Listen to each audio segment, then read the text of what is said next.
Good morning, students. This is Kamna, your zoology educator. Welcome back to Target Gurukul.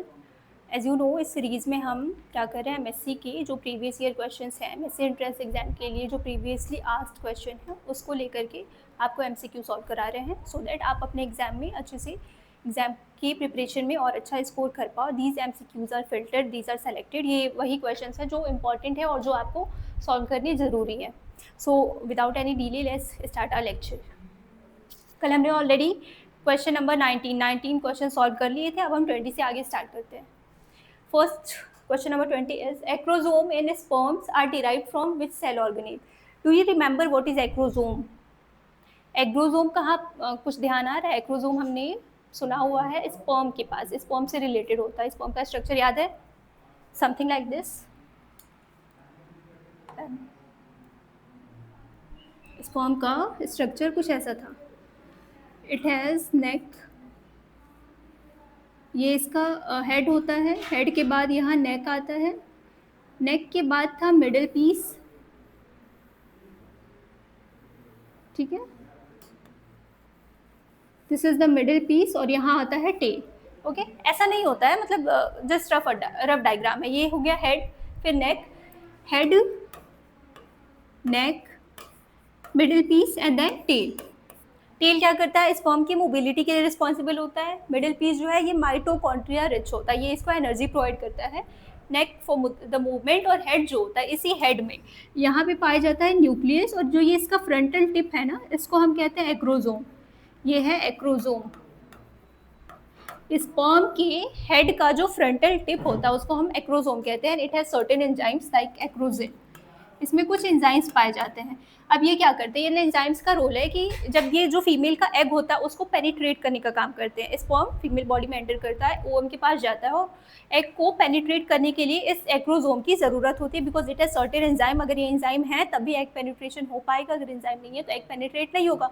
और अगर egg penetrate नहीं हो रहा है मतलब फर्टिलाइजेशन नहीं होगा. There will be no fertilisation, no baby formation. तो ये जो एक्रोसोम है इसका क्रूशियल रोल है, ये स्पर्म में होता है. और इसको बनाता कौन है? गोल्गी वेसिकल्स बनाते हैं. गोल्गी वेसिकल्स क्या करते हैं? जब स्पर्मियोजेनेसिस हो रहा होता है, स्पर्मियोजेनेसिस का मतलब है जब स्पर्म फॉर्मेशन हो रहा होता है, तो उस टाइम पे कुछ गोल्गी वेसिकल्स क्या करते हैं, जाते हैं और फ्यूज करके बनाते हैं एक्रोसोम वेसिकल्स. और वो एक्रोसोम वेसिकल्स फ्यूज करके क्या बना लेते हैं? एक्रोसोम बना लेते हैं. So our correct option is Golgi vesicle.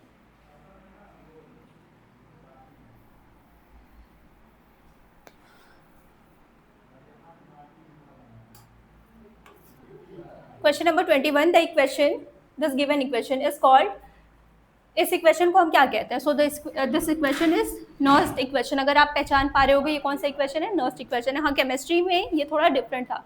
ये अभी हम बायोलॉजी के टर्म से बात कर रहे हैं. केमिस्ट्री दिस इक्वेशन वाज, उसमें ई वगैरह थे ना, ऐसे रिप्रेजेंट करते थे हम. उसमें ई सेल था, ई नॉट था. मतलब ये उसको पोटेंशियल की बात करता है. सेल पोटेंशियल क्या है? उसकी electrode potential. Chemistry electrode potential था, यहाँ पे हम सेल पोटेंशियल की बात करते हैं. सेल पोटेंशियल का मतलब क्या है? तुम एक सेल को इमेजिन करो. Just imagine this is a cell. अब इस सेल के अंदर क्या होता है? यहाँ पे साइटोप्लाज्म है और सेल के बाहर एक्स्ट्रा सेलुलर फ्लूइड है. बाहर है एक्स्ट्रा सेलुलर फ्लूइड और अंदर क्या है? सेल के साइटोप्लाज्म है. तो इसका कंसंट्रेशन जो होता है, बाहर का कंसंट्रेशन और अंदर का कंसंट्रेशन दोनों डिफरेंट होता है ना, क्योंकि आयंस, अमाउंट ऑफ आयंस दोनों जगह डिफरेंट है. यहाँ पे लेट अस से अगर 3 सोडियम प्रेजेंट है, sodium, sodium and sodium ion, और अंदर मान लो 2 पोटेशियम आयन प्रेजेंट है, तो अब इसका चार्ज का डिफरेंस तुम देखो. बाहर कितना पॉजिटिव चार्ज है? सेल के बाहर ये जो सेल जो है साइटोप्लाज्म, और बाहर ही जो फ्लूइड है एक्स्ट्रा सेलुलर फ्लूइड, ये आपस में सेपरेटेड कैसे? इन दोनों को सेपरेट कौन कर रखा है? ये प्लाज्मा मेम्ब्रेन. सेल मेम्ब्रेन ने सेपरेट कर रखा है किसको? साइटोप्लाज्म को और एक्स्ट्रा सेलुलर फ्लूइड को. सेल मेम्ब्रेन के बाहर की तरफ है टोटल 3 पॉजिटिव चार्ज और सेल मेम्ब्रेन के अंदर की तरफ है टोटल 2 पॉजिटिव चार्ज. तो यहाँ पे चार्ज डिफरेंस क्रिएट हो रहा है ना. ये प्लाज्मा मेम्ब्रेन हो गया, इसके बाहर हो गए 3 पॉजिटिव और अंदर हो गए 2 पॉजिटिव. अब इसी 2 पॉजिटिव मतलब जो डिफरेंस आ रहा है इसको हम कहते हैं पोटेंशियल डिफरेंस. चार्ज का जो डिफरेंस आ रहा है इसको कहते हैं पोटेंशियल डिफरेंस. और इस पोटेंशियल के इक्विलिब्रियम पॉइंट को फाइंड करने के लिए हम किसका यूज़ करते हैं? नर्स्ट इक्वेशन का यूज़ करते हैं. इक्विलिब्रियम पॉइंट मतलब ऐसा पॉइंट जब आयन का आयंस का एक्सचेंज ना हो, फर्दर आयंस का एक्सचेंज ना हो, वो इक्विलिब्रियम पे रीच कर चुके हैं, पहुंच चुके हैं। सो ये क्वेश्चन कौन सा हो गया, नॉस्टिक क्वेश्चन हो गया, उसके बारे में आपने थोड़ा सा जान भी लिया। What is the role of ammonium persulphate in TEMED TEMED in pH.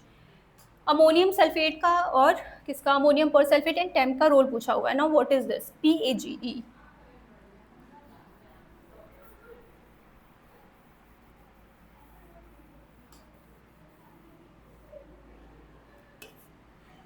This stands for polyacrylamide, P polyacrylamide gel electrophoresis.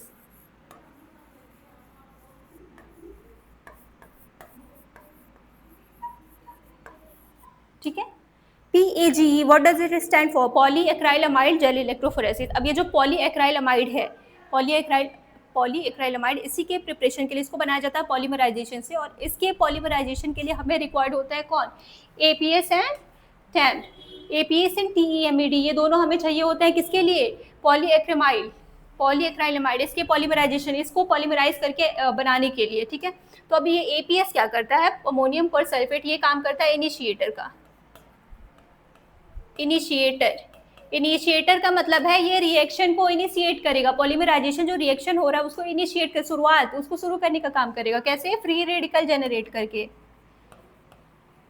Free radical generate कर रहा है। APS इनिशिएटर का काम कर रहा है by generating free radical. TEMED what does it stand for, tri, सुन लो बस लिखना, it is too long, tri methyl ethyl, tri methyl ethyl ene diene amide, tri methyl ethyl in diamide, इतना लंबा नाम है इसका। ठीक है, तो ये क्या करता है, ये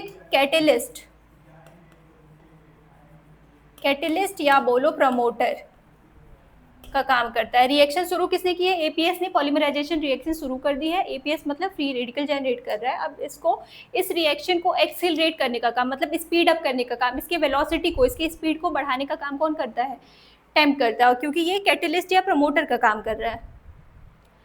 सो the correct option would be, this is cross linker, no polymerisation, no, हाँ ये रहा D, option number D, initiator and promoter. ये क्या है, इनिशिएटर और ये क्या है, प्रमोटर है। प्रमोटर की जगह अगर कैटेलिस्ट होता तब भी it was the right option. Promoter की जगह आप क्या लिख सकते हो, कैटेलिस्ट लिख सकते हो, both are same.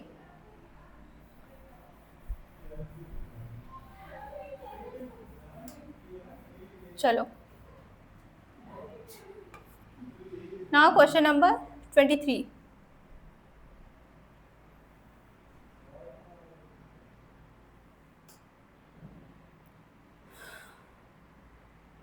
There are two proteins of same molecular weight, but they have positive and negative charges. But they have positive and negative charges. यहाँ बता रहा है कि दो प्रोटीन्स हैं, एक हो गया, we have got two proteins, हमारे पास दो प्रोटीन है, दोनों का सेम मॉलिक्यूलर वेट है, इनका मास जो है, मॉलिक्यूलर वेट डबल एम से रिप्रेजेंट कर रहा है, मॉलिक्यूलर वेट जो है सेम है, बट इनका जो चार्ज है, दे है पॉजिटिव एंड निगेटिव चार्ज, मतलब एक पे पॉजिटिव चार्ज है और दूसरे पे निगेटिव चार्ज है, यानी इनका जो चार्ज है वो डिफरेंट है। ये पॉइंट आपको ध्यान रखना है, मॉलिक्यूलर मास क्या है, सेम है, और चार्ज क्या है, डिफरेंट है। The best method to separate such protein, अब इस प्रोटीन को अगर तुम्हें सेपरेट करने को दे दिया जाए तो तुम कौन सा मेथड यूज करोगे, प्रोटीन के सेपरेशन के लिए हम क्या यूज करते हैं, क्रोमेटोग्राफी यूज करते हैं, we use chromatography to separate protein. ठीक है, अब इस प्रोटीन को सेपरेट करने के लिए तुम्हें क्रोमेटोग्राफी यूज करना है। क्रोमेटोग्राफी एक टाइप की तो होती नहीं, मल्टीपल टाइप्स की होती है, तो तुम कैसे पहचान पाओगे कि हमें कौन सा यूज करें, यहाँ ऑप्शंस में वही मेंशन भी होंगे, लेट मी शो यू।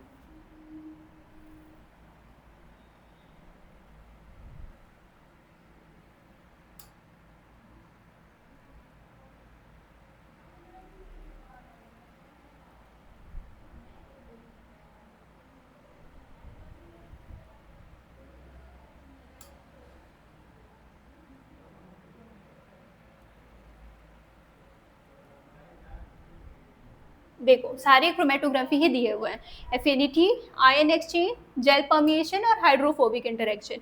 सारे क्रोमेटोग्राफी की बात की, जब भी प्रोटीन की सेपरेशन की बात आएगी हम क्रोमेटोग्राफी यूज करते हैं। क्रोमेटोग्राफी के डिफरेंट टाइप्स है। अब तुम्हें क्वेश्चन से वो आइडिया गेस करना है, वो हिंट लेना है कि हम इनमें से कौन सा यूज करेंगे। क्वेश्चन में इससे हमने 2 पॉइंट नोट करे हैं, एक कि मॉलिक्यूलर वेट सेम है और दूसरा उनका जो चार्ज है वो डिफरेंट है। तो अगर मॉलिक्यूलर मास सेम है तो तुम वो क्रोमेटोग्राफी मेथड एलिमिनेट कर दो जो मास के बेसिस पे प्रोटीन का सेपरेशन करता है। अब उसको एलिमिनेट करने के बाद तुम्हारे पास क्या बच रहा है, चार्ज डिफरेंस बच रहा है। तो आप इनमें से गेस करो कि हाँ चार्ज डिफरेंस पे कौन सा क्रोमेटोग्राफी एक्ट करेगा। नाम ही से क्लियर हो रहा है, ion exchange. Ion exchange chromatography क्या करेगा, डिफ्रेंशिएट करेगा किसके बीच, जो दो प्रोटीन तुम्हारे पास गिवन है, एक पॉजिटिवली चार्ज प्रोटीन और एक निगेटिवली चार्ज प्रोटीन। एक पॉजिटिव आयन हो गया, एक निगेटिव आयन हो गया, और इसको हम यूज करते हैं कैसे, आयन एक्सचेंज क्रोमेटोग्राफी की हेल्प से प्रोटीन को सेपरेट करते हैं। यहाँ पे एफिनिटी बाइंडिंग पे डिपेंडेंट है, जेल परमिशन भी यहाँ नहीं यूज होगा, हाइड्रोफोबिक भी नहीं यूज होगा क्योंकि ये हाइड्रोफोबिक इंटरेक्शन पे काम करता है। 24th question number 24. In Sanger sequencing, we are a little fast because in the last lecture, one of the students said that you are too slow. So this time I'm trying to be a little fast or little quick. 24. In Sanger sequencing for DNA, which among the following is used for chain termination? अब जब देखो chain termination के लिए इसमें से पूछा है कि हम कौन सा न्यूक्लियोटाइड यूज करते हैं, DDNTP।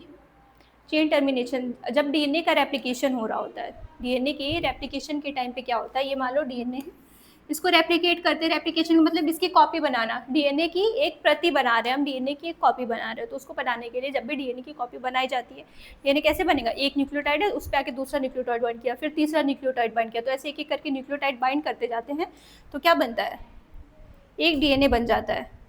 Just 2 minutes.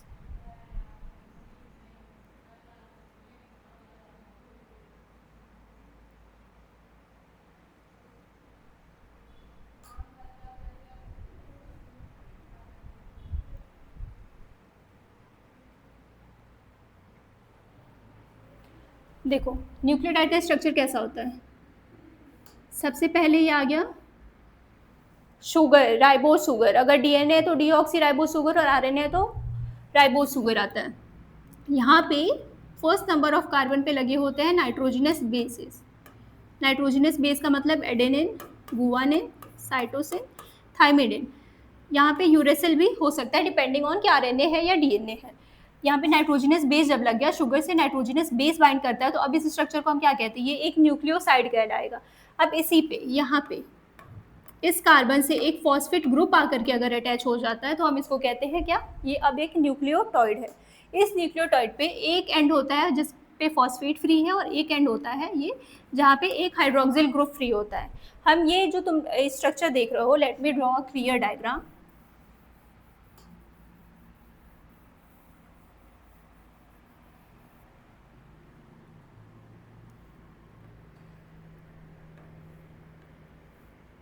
This is the sugar deoxy, क्योंकि डीएनए की बात हो रही है तो ये डीऑक्सीराइबोस शुगर है, ठीक है। यहाँ पे एक नाइट्रोजनस बेस लगा लो, लेटस से कि यहाँ पे एडेनिन लगा हुआ है, तो जब हम नाइट्रोजनस बेस लगा देते हैं तो ये न्यूक्लियोसाइड कहला रहा है, ठीक है। अब यहाँ पे जब इसके फिफ्थ कार्बन पे एक फॉस्फेट ग्रुप आकर के अटैच हो जाए और इसका जो थर्ड कार्बन है इसके पास एक हाइड्रोक्सिल ग्रुप फ्री है, तो इस स्ट्रक्चर को हम क्या कहते हैं, न्यूक्लियोटॉइड। ये एक न्यूक्लियोटॉइड को रिप्रेजेंट कर रहा है। अब इस न्यूक्लियोटॉइड में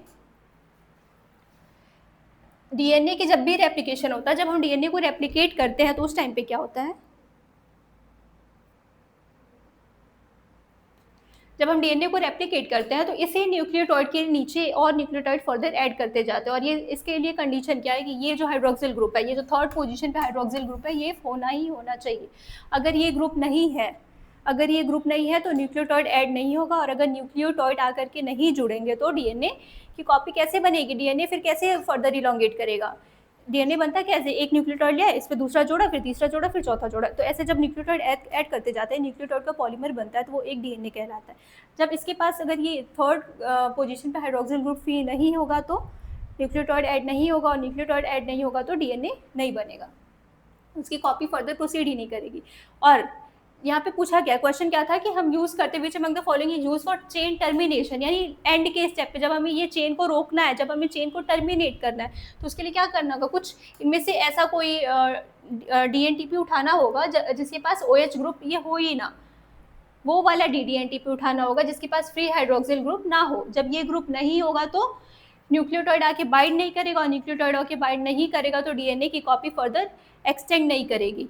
और उसका करेक्ट आंसर है दिस 1 2 3 DDNTP। इसके पास जो होता है थर्ड हाइड्रोक्सिल ग्रुप एब्सेंट होता है, जिसकी वजह से 3OH एब्सेंट होने की वजह से जब ये आके यहाँ अटैच होगा तो उसके पास OH नहीं होगा, और OH नहीं होगा तो आगे न्यूक्लियोटाइड जाकर के अटैच नहीं होंगे, DNA फर्दर इलोंगेट नहीं करेगा, चेन टर्मिनेशन हो जाता है। इसी के लिए सैंगर ने इस प्रिंसिपल को यूज़ किया था और इसके लिए इनको क्या दिया था, नोबेल प्राइज़ भी दिया गया था। Moving on to next question, question number 25। In ELISA method which among the following is true for secondary antibody. ELISA क्या है, do you remember? ELISA stands for enzyme linked immunosorbent assay. Enzyme linked immunosorbent assay, this is the full form. और ये क्या है, ये एक antigen antibody interaction based test है। Antigen antibody interaction, यानी एक एंटीजन, एक प्रतिजन और एक प्रतिरक्षी। एंटीजन और एंटीबॉडी का मतलब है प्रतिजन और प्रतिरक्षी आपस में कैसे इंटरेक्ट करते हैं, वो आपस में कैसे इंटरेक्ट कर रहे हैं, उसके बेसिस पे ये एक टेस्ट जनरेट किया गया था जिसका नाम है एलिजा। ये एक कन्फर्मेटरी टेस्ट होता है। ELISA is the confirmatory test for what, for HIV, for AIDS. Just remember, HIV बोलो या एड्स बोलो, इसका कन्फर्मेटरी टेस्ट यही है, एलिजा है।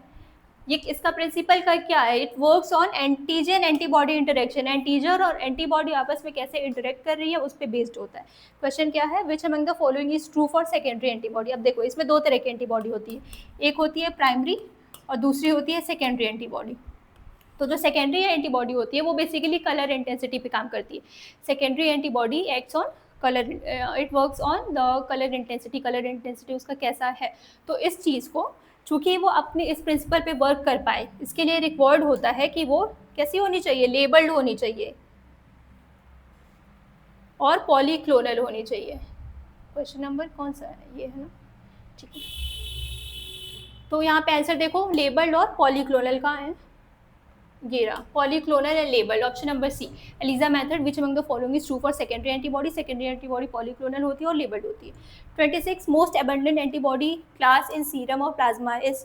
प्लाज्मा में सबसे ज़्यादा पाए जाने वाला एंटीबॉडी कौन सा है, IgG, ऑप्शन बी। IgG सबसे ज़्यादा एबंडेंट होता है और it is the only antibody, IgG ही वो एंटीबॉडी है जो प्लेसेंटा को क्रॉस कर सकता है। बाकी की बात की जाए, IgG, IgA, IgM, IgD, IgE, ठीक है, ये बाकी एंटीबॉडीज़ हैं। तो सबसे ज़्यादा एबंडेंट IgG होता है, फिर ये होता है और फिर M होता है। सबसे ज़्यादा IgG, फिर IgA और फिर IgM। इसमें जो अगर ये देखो, ये प्लेसेंटा को क्रॉस करने वाली एंटीबॉडी है। IgA टीयर्स वगैरह में पाई जाएगी। IgM फर्स्ट रिस्पॉन्स प्रोड्यूस करता है। IgD का उतना सिग्निफिकेंट रोल नोन नहीं है और IgE जो है वो एलर्जिक रिस्पॉन्सेज में इन्वॉल्व होते हैं। तो तुमने क्या देखा, IgG मोस्ट एबंडेंट है और it is the only antibody जो प्लेसेंटा को क्रॉस कर सकता है। विच WBC is most abundant in blood. हमारे ब्लड में कौन सी WBC सबसे ज़्यादा एबंडेंट होती है। WBC मतलब वाइट ब्लड सेल्स, ठीक है। कितने टाइप की होती है, दो ना। WBC are basically of two types, agranulocytes and granulocytes. तो ए ग्रेनुलोसाइट्स और ग्रेनुलोसाइट्स अगर फर्दर तुम देखो, टोटल ऑल ऑफ टोटल बात करो तो इसमें आते हैं न्यूट्रोफिल, यहाँ पे कुछ तो दिए होंगे, नहीं दिए, न्यूट्रोफिल, आजा भाई। एक होता है न्यूट्रोफिल, दूसरा है लिम्फोसाइट, मोनोसाइट, इओसिनोफिल, बेसोफिल। ये सर्टेन WBCs है, न्यूट्रोफिल, लिम्फोसाइट, मोनोसाइट, इओसिनोफिल और बेसोफिल। अब तुमको अगर इसका पूछा जाए, अबंडेंस पूछा जाए, यानी कौन सा WBC किस मात्रा में पाया जाता है, इसकी मात्रा पूछी जाए, सबसे ज़्यादा तो न्यूट्रोफिल होता है। अब इसके अलावा अगर इसमें अबंडेंस कंपेयर करें तो इट इज़ N, सबसे ज़्यादा N, फिर L, this is the pattern. ठीक से लिखते हैं,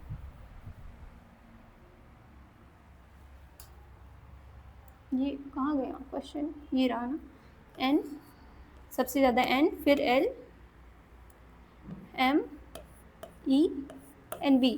ठीक है, these are the first letters, ये पहले लेटर है, वर्ड कंप्लीट यहाँ है। N for neutrophil, L for lymphocyte, M for monocyte, E for eosinophil and B for basophil. ठीक है, अब देखो इसको याद कैसे करोगे, इसको याद करने का ट्रिक है, नेवर लेट मंकी ईट बनाना, बंदर को कभी बनाना मत खाने देना। नेवर लेट मंकी ईट बनाना। WBC के अबेंडेंस को अगर याद करना है तो यू विल रिमेंबर, ये उसका अबेंडेंस पैटर्न है, सबसे ज़्यादा न्यूट्रोफिल है, फिर लिम्फोसाइट है, फिर मोनोसाइट, फिर इओसिनोफिल, फिर बेसोफिल। और इसको याद करने का तरीका है never let monkey eat banana, यहाँ लिख देते हैं।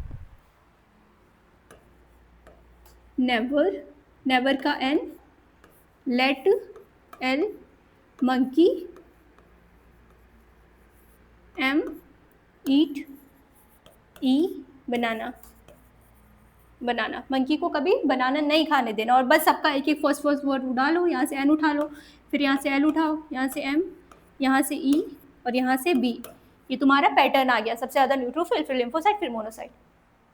ठीक है, क्वेश्चन नंबर 27 भी हो गया। Moving ahead, question 28, blue white screening involve in,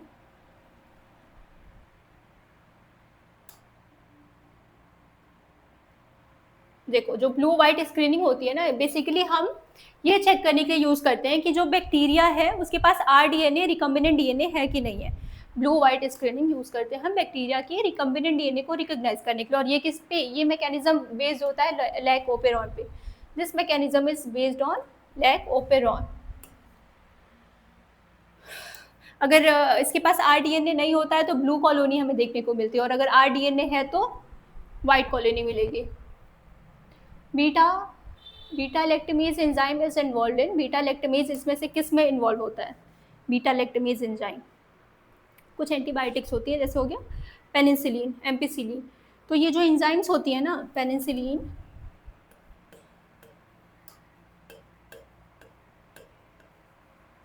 ये जो एंजाइम्स हैं, इसके बाद होते हैं beta lactam ring.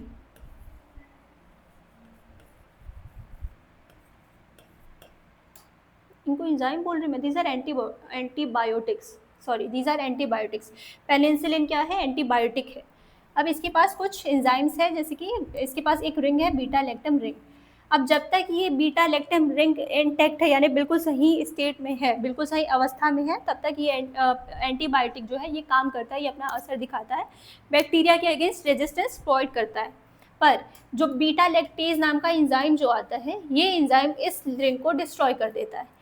Beta lactase enzyme इस एंटीबायोटिक के पास जो रिंग था उसको आकर के ख़त्म कर देता है, डिस्ट्रॉय कर देता है, जिसके वजह से जब इसका ये रिंग डिस्ट्रॉय हो जाता है तो ये जो एंटीबायोटिक है ये बेअसर हो जाती है। अब ये काम करना बंद कर देगी। इस एंटीबायोटिक का तुम्हारे बॉडी पे या दूसरे ऑर्गेनिज्म के बॉडी पे कोई असर नहीं पड़ेगा, अब ये इनइफेक्टिव हो गई है। तो बीटा लैक्टेज एंजाइम क्या कॉज कर रहा है, ये एंटीबायोटिक रेजिस्टेंस डेवलप कर रहा है, एंटीबायोटिक रेजिस्टेंस डेवलप कर रहा है।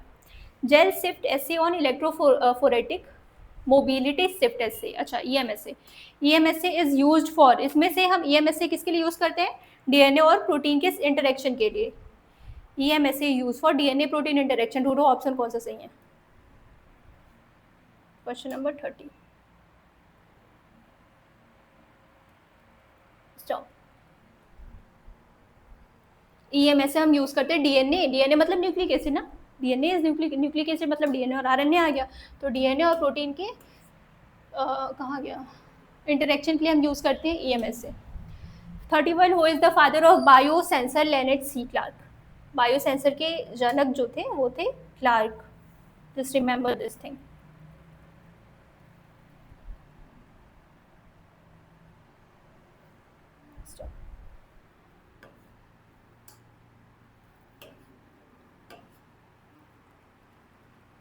Let's go with purple now, ठीक है, सीरियसली।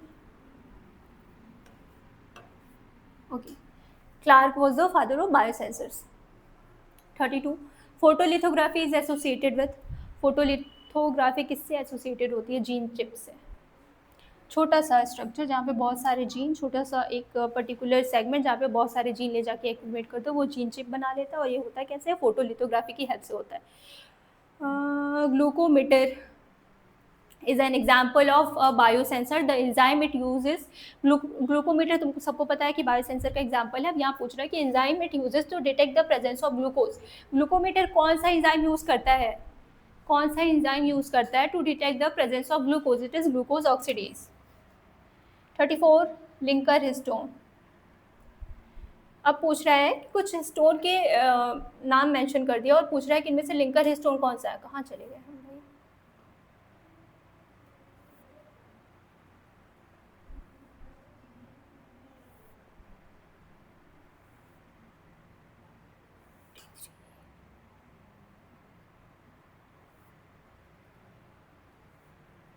आओ,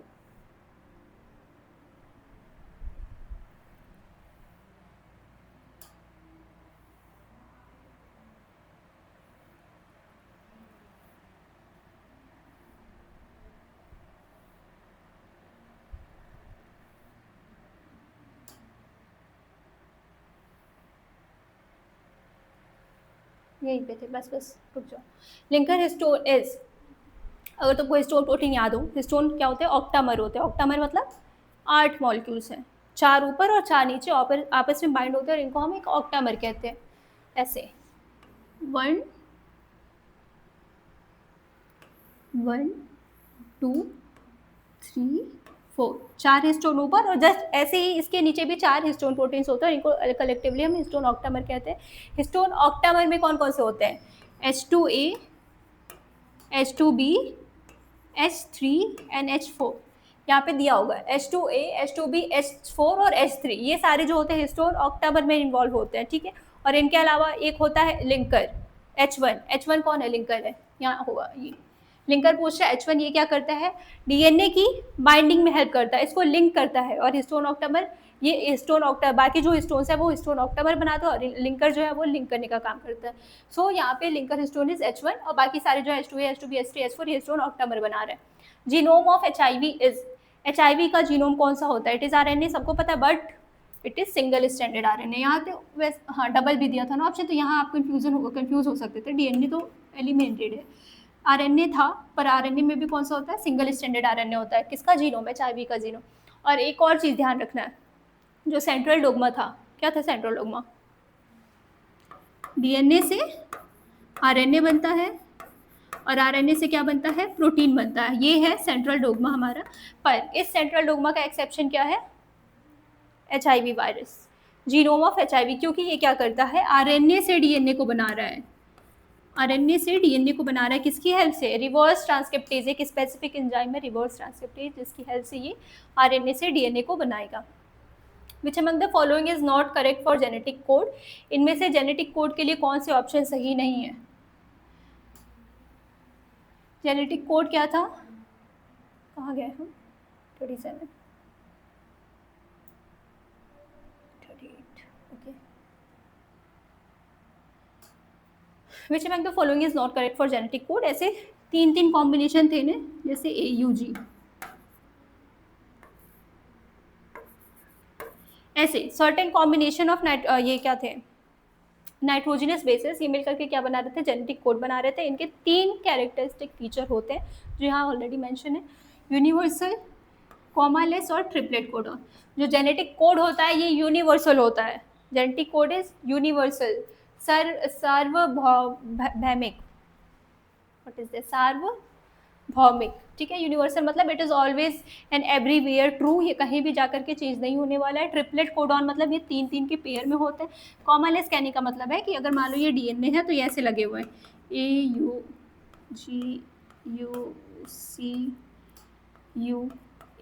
तो अब जब तुमको स्टडी करनी होगी तो तुम ऐसे एक पेयर बनाते चलोगे, यहाँ कोई कॉमा नहीं होता है। अगर जेनेटिक कोड लिखा भी है, कोडॉन्स लिखे भी हैं, तो यहाँ पे ऐसे कॉमा बना के नहीं बताता, तुमको अपने आप से यहाँ समझना होगा कि हाँ ये 3-3 के पेयर होते हैं, तो पहला 3 ये रहा, दूसरा 3 ये रहा। यहाँ पे कहीं आपको कॉमा बना के रिप्रेजेंट नहीं करेगा कि ये एक अलग कोडॉन है और दूसरा एक अलग कोडॉन है। ये कॉमा लेस होता है, यूनिवर्सल होता है, ट्रिपलेट कोडॉन होता है। तो कौन सा इनका कैरेक्टर नहीं है? It is non overlapping. ठीक है, I will have to recheck this, एक बार इसको रीचेक करना पड़ेगा नॉन ओवरलैपिंग वाला।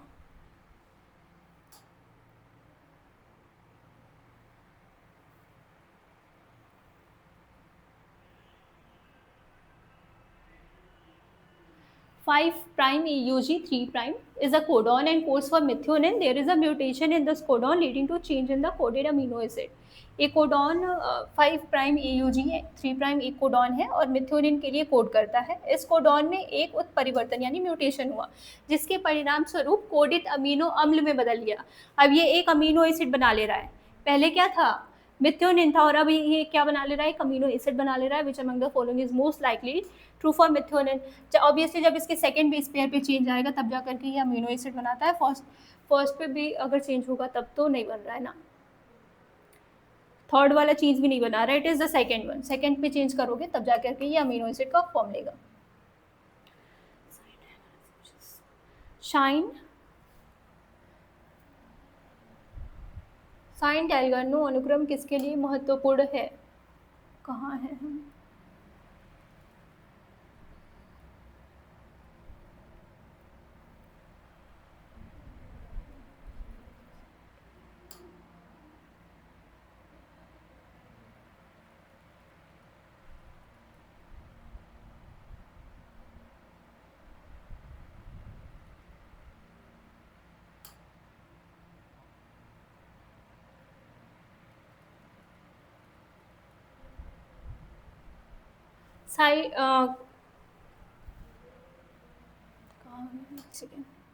What was the question?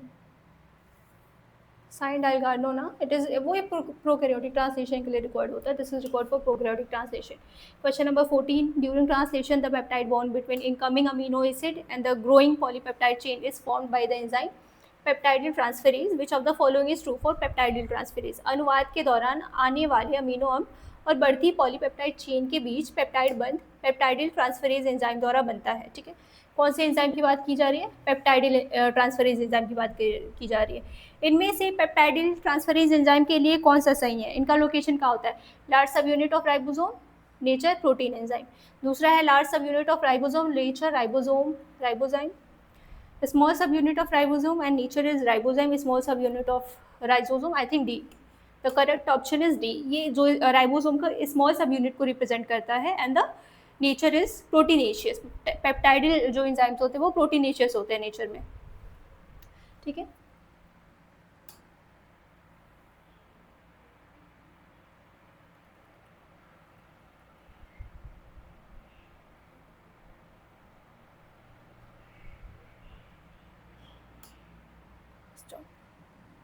Next question, metaphase plate is located at. Metaphase plate कहाँ लोकेटेड होता है? ये है कहाँ से? सेल डिवीजन में जब तुमने माइटोसिस और मियोसिस पढ़ा था तब ध्यान दिया होगा, तब ये बताया गया होगा। Metaphase is located in cell equator only, spindle equator only, cell equator in mitosis and spindle equator in meiosis.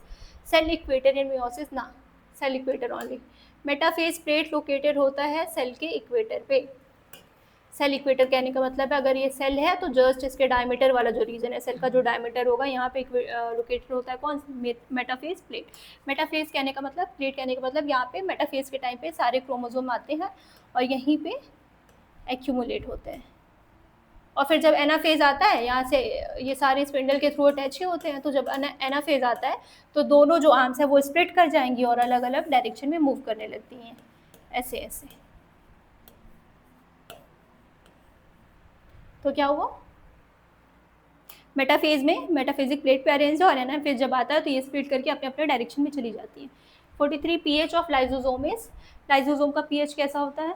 Lysosome में कौन से एंजाइम होते हैं? हाइड्रोलिटिक एंजाइम होता है। हाइड्रोलिटिक मतलब जिनके पास H आयन है, H आयन है तो एसिडिक नेचर होगा, always acidic. PH of lysosome is always acidic. क्यों? क्योंकि इनके पास हाइड्रोलिटिक एंजाइम है।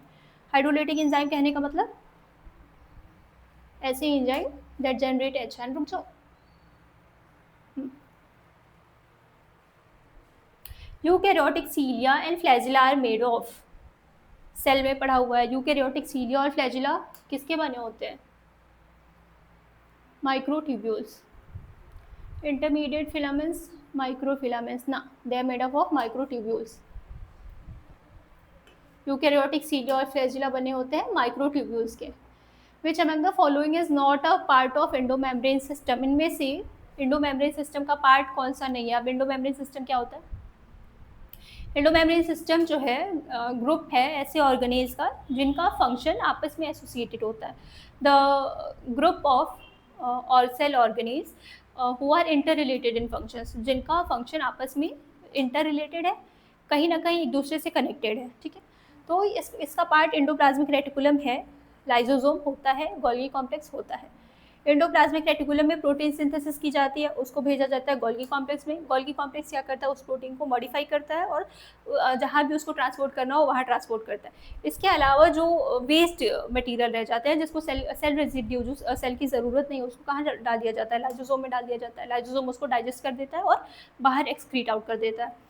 यहाँ पे कौन इन्वॉल्व नहीं होगा? एंडोमेम्ब्रेन सिस्टम का पार्ट कौन नहीं है? Mitochondria. Mitochondria is not the part of endomembranes system, ठीक है। This is it 45 question. बाकी जो है अब हम नेक्स्ट लेक्चर से कवर करेंगे। आई होप मैंने अपनी स्पीड थोड़ी सी इम्प्रूव कर ली है, एंड आई होप आपने लेक्चर भी इंजॉय किया हो। That's all, thank you.